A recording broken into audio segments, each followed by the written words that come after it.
வணக்கம் மக்களே, welcome to FDF with Mohi. அனைவருக்கும் என்னுடைய கிறிஸ்துமஸ் தின நல்வாழ்த்துக்கள். ஸோ இன்றைக்கி வந்து பார்த்திங்கன்னா ஒரு ஃபேண்டசி அட்வென்ச்சர் மலையாளம் திரைப்படமாக ரிலீஸ் ஆகிருக்க பரோஸ் படத்தினுடைய ரிவ்யூ தான் பார்க்க போகிறோம்.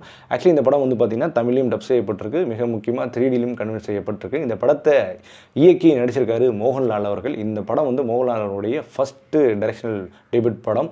ஸோ இந்த படத்தில் மேலும் நடிப்பாங்க ஷைலா அவர்கள். ஸோ அவங்க வந்து ஒரு போர்ச்சுகீஸ் சேர்ந்தவங்க, ஒரு ஃபாரினர் ஆக்ட்ரஸ் அவங்க.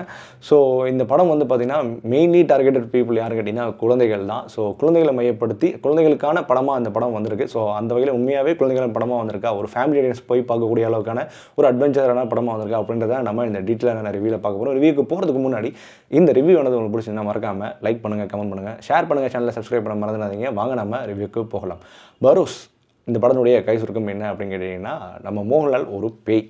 ஸோ 400 வருஷமாக அடைக்கப்பட்டிருந்த ஒரு பேய். அவர் வந்து ஒரு 400 வருஷத்துக்கு அப்புறம் வந்து வெளியே வராது. எதுக்குன்னா இஷான்ற ஒரு பொண்ணு வந்து தன்னுடைய நாட்டிலேருந்து வெளிநாட்டிலேருந்து இங்கே வருது. அவங்க அப்பா வந்து ஒரு ரியல் எஸ்டேட் ஏஜென்ட் மாதிரி அவர். ஸோ அவர் வந்து பிஸ்னஸ் வேலையாக இங்கே வந்திருக்காரு. அப்போது இஷா அவங்க கூட வராங்க. ஸோ இஷா வந்து சோட்டாவை மீட் பண்ணுறாங்க, சோட்டா கூட ஃப்ரெண்ட் ஆகிடுறாங்க.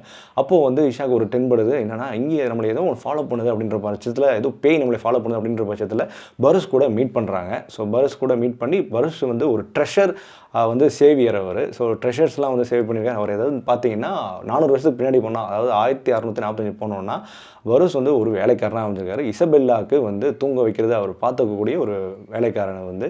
ஆனால் அங்கே என்ன ஆகுதுன்னு பார்த்தீங்கன்னா, இங்கேருந்து கோவாவில் வந்து பார்த்திங்கன்னா மொத்த ட்ரெஷர்ஸையும் வந்து எடுத்துகிட்டு போக முடியாதனால பரோஸை வச்சு அடைச்சி, ஒரு சூனிய பொம்மையை வச்சு அடைச்சி வச்சிடுறாங்க. நீ இனிமேல் நீங்கள் இந்த ட்ரெஷரை பார்த்துக்கணும், நம்மளுக்கான ஆள் யார் கரெக்டான ஆள் வராங்களோ அப்போ வந்து நீ ட்ரெஷர் கொடுத்தா போதும் அப்படின்ற மாதிரி சொல்லுறாங்க. ஸோ அந்த வகையில் தான் இஷா வராங்க, மீட் பண்ணுறாங்க. ஸோ அதுக்கப்புறம் என்ன ஆனிச்சு அப்படின்றது அந்த படத்தினுடைய கதைகளமாக அமையுது.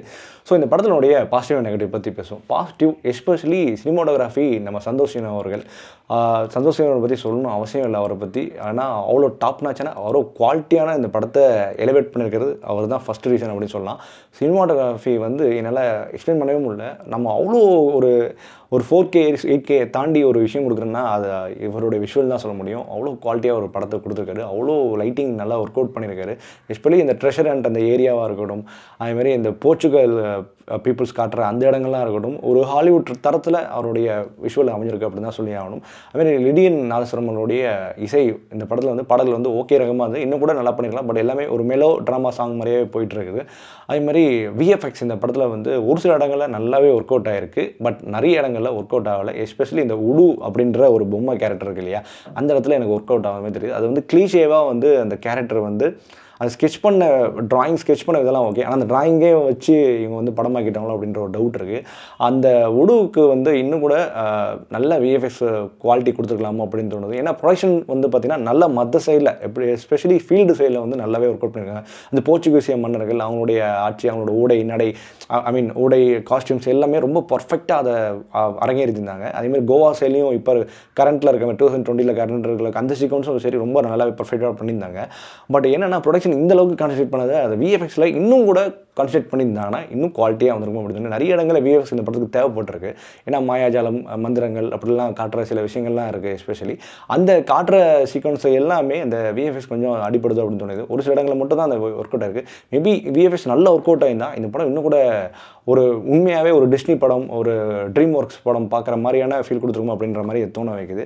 மோகன்லால் பற்றி பேசினா அவருடைய டைரக்ஷனல் டெபியூட். ஸோ உண்மையாகவே ஒரு டெபியூட்டான டேரக்டர் தான் படம் எடுத்தார் அப்படின்ற டவுட் பண்ணுற அளவுக்கு இந்த படம் அமைஞ்சிருக்கு. ஏன்னா ஒரு எக்ஸ்பெக்ட் பண்ண மாதிரி தான் இந்த படம் பண்ண வந்தது.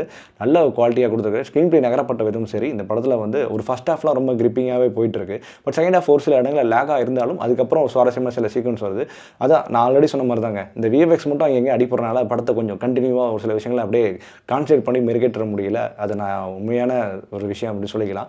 பட் மோகனோட நடிப்பும் சரி, மோகனோட அந்த நிதானமான சாந்து சொருவியான ஒரு சைடாக இருக்கட்டும், அதுமாதிரி பேயா அரக்கனை காட்டுற அந்த சைடாக இருக்கட்டும், ரொம்ப அழகாகவே டிஃப்ரென்ஷியேட் காட்டி எலவேட் பண்ணியிருக்காரு. அதுமாதிரி ஷைலா அப்படின்ற பொண்ணு 2 கேரக்டர் பண்ணது, இஷா அப்புறம் இசபெல்லா, அந்த 2 கேரக்டரும் ரொம்பவே நேர்த்தியாக பண்ணியிருந்தாங்க. ஒரு சில இடங்களில் லிப்ஸிங் கொஞ்சம் ப்ராப்ளம் இருந்தாலும் அதை கரெக்டாக அவங்களோட நடிப்பு மூலயமா அதை தவிர்த்துறாங்க அப்படின்னு தான் சொல்லணும். மற்ற எல்லா கேரக்டர்ஸும் சரி இந்த படத்தில் ரொம்பவே நல்லா நடிச்சிருந்தாங்க. அவங்க பேர்லாம் எனக்கு தெரில. பட் இந்த வில்லனாக வர ஒருத்தவங்களாக இருக்கட்டும், வில்லியாக ஒரு மாயக்காரியாக இருக்கட்டும், அப்புறம் வந்து சோட்டாவாக நடித்த அந்த பையனாக இருக்கட்டும், அதுமாதிரி ஷைலா அவங்களுடைய அப்பாவாக கேரக்டராக இருக்கட்டும். ஆக்சுவலி இந்த கேரக்டர் வந்து பிரித்திவி நடிக்க வேண்டியது, அது டேட் மிஸ் மேட்ச் அதனால விட்டுட்டாங்க. ஸோ மற்ற எல்லா கேரக்டருமே இந்த படத்துக்கு வந்து நல்லாவே மிருகேற்றிருந்தாங்க. ஸோ இந்த படத்தில் கொஞ்சம் நான் மைனஸாக பார்க்குறதுன்னு பார்த்தீங்கன்னா இன்னும் கூட ஸ்க்ரீன் ப்ளே கிரிப்பிங்காக பண்ணிருக்கலாமோ, எஸ்பெஷலி அந்த போர்ச்சுகீஸ் ஃப்ளாஷ்பேக் காட்டுற சீக்வன்ஸ்லாம் இன்னும் கூட குவாலிட்டியாக கொடுத்துருக்கலாமோ. அதை வந்து ஜஸ்டிஃபை பண்ணுற மாதிரி சில விஷயங்கள் கொடுக்குறாங்க. இருந்தாலுமே அதை கொஞ்சம் ஏற்றுக்க முடியாத மாதிரியான ஸ்க்ரீன் ப்ளே நகரப்படுது. அது ஜஸ்டிஃபையான விஷயந்தான். பட் அந்த ஸ்க்ரீன் ப்ளே ஒரு மாதிரி ட்ராகியே இழுத்த மாதிரியோ ஒரு ஃபீல் ஆகுது. அதை கொஞ்சம் குவாலிட்டியாக கொடுத்துருக்கலாம். அது மாதிரி எல்லாரும் பேசுகிறதுலாம் ரொம்ப லென்த்தாக பேசுகிறாங்க. அது இன்னும் கொஞ்சம் ஷார்ட் பண்ணி நம்மளுக்கு கொடுத்துருக்கலாம் அப்படின்னு தோண வைக்குது. ஸோ எனக்கு இந்த படத்தில் இதுதான் பெருசாக மைனஸாக வருது. எஸ்பெஷலி பார்க்குற மைனஸ்னால் அது விஎஃப்எக்ஸ் மட்டும்தான். ஸோ மொத்தத்தில் இந்த படத்தை பார்க்கலாமா வேணாமா, இல்லை கண்டிப்பாக பார்த்தே தரணும் அப்படின்னு கேட்டிங்கன்னா, என்னை பொறுத்த வரைக்கும் இந்த படம் வந்து ஒரு வாட்சபிளான படம் தான். அதில் எந்த ஒரு டவுட்டுமே இல்லை. நீங்கள் ஒரு குழந்தையை கூட்டு போயிட்டு உங்கள் ஃபேமிலியோட போய் பார்க்கக்கூடிய அளவுக்கு இந்த படம் கண்டிப்பாகவே வந்திருக்கு. அதில் எந்த ஒரு டவுட்டுமே இல்லை. ஸோ 3Dயில் பசங்க கண்டிப்பாக இந்த படத்தை என்ஜாய் பண்ணுவாங்க.